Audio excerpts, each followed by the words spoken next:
Happy Monday. This is your ET Final Score Sports Update for Monday, April the 22nd. I'm Brandon Davidson. Darrelle Revis is now a Tampa Bay Buccaneer. Per a source with knowledge of the contract, cornerback Darrelle Revis has signed a 6-year, $96 million deal with the Bucs. And an intriguing twist, it's a pay-as-you-go $16 million annual contract, none of which is guaranteed. It became clear 2 weeks ago that when Jets traded quarterback Darrelle Revis to the Bucs, that the Jets would receive Tampa Bay's first-round pick, which is 13 overall. The only question was, what else would the Jets get? According to Adam Schefter of ESPN, it's not a whole lot. Per Schefter, the Jets will receive a 4th-round pick in 2014, which some would regard as an equivalent of a 5th round this year. The 4th-round pick in 2014 can become a 3rd-rounder based on certain conditions. Tampa Bay's pass defense was last in the NFL last year, and if Revis is truly back from ACL surgery, they should improve. Sticking with the NFL, here's CBS 19's Eric Sullivan and Tyler Morning Telegraph's Chris Perry with their thoughts on the upcoming NFL draft.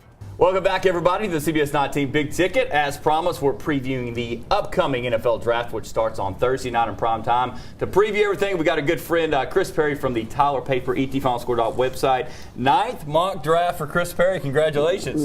It's been fun. How many have you been right on? Not many. All right, last year it was set in stone. Andrew Luck, RG3, and of course you had the Russell Wilson factor in there.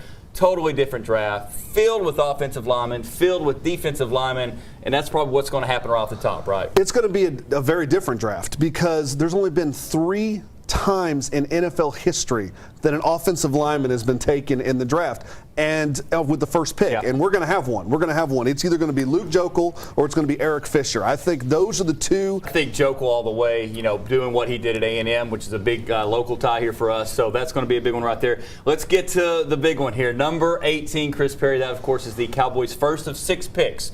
Now, we all know Jerry Jones likes to play the room, so to speak, there in the draft. He never follows the script. Yeah, he never does. He did trade up to get Mo Claiborne. That blew us all away. What are you seeing at 18 right here? I want an offensive lineman so bad it hurts, but I can't guarantee that. I think that's something that they would definitely like if they fall. But 18, every time I've done a mock or I've looked at stuff, all those guys are off the board. So now you're thinking, well, do you want to try to hit a home run? Do you want to try to go for someone who is solid?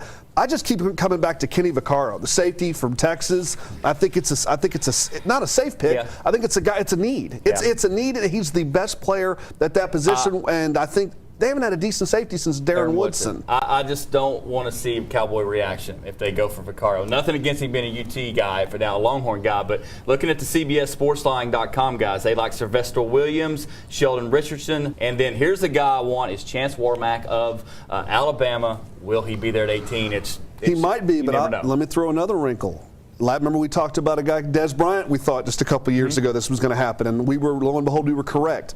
Tavon Austin, wide receiver, West Virginia. Wow, you're going all over the place here. Tavon Austin, they already have great weapons. There's no doubt about that. But when you've got a guy with his speed and his ability to maybe put in that slot position, Jerry Jones may pull the trigger on that as well. Hey, let's keep this option open right here. A lot of people are saying with so many offensive linemen, so many defensive linemen, the first 6 picks, the teams picking in that 1 through 6 order, might fall back and have their safety guy, their safety backup offensive lineman or defensive lineman, so to speak. Don't be surprised if the Cowboys jump up to 13, 12 to get Warmack of Alabama. I can see that happening. I know that's someone that everyone before the draft thought that they were circling. I just don't think he's going to be around. I think he's going to go maybe even the top 10 because this year it seems like it's offensive lineman heavy. But I'll leave you with one thing. All this talk about no quarterbacks, don't believe it. There's always good quarterback taken in the first round. Remember, I'm not buying Geno Smith. I'm sure not buying USC Matt Barkley, and then the Nesmith kid from Syracuse, maybe the best one. Tim Tebow was taken in the first round. Well, Mel Copper, the draft guy, says Luke Joeckel, number 1 overall. So we'll see what happens there. The Chris Perry 9th annual mock draft will be in the Tyler Paper Thursday morning. Man, appreciate you coming by. Good insight, always a pleasure. Always good stuff there. All right, guys, thanks for watching. See you tomorrow.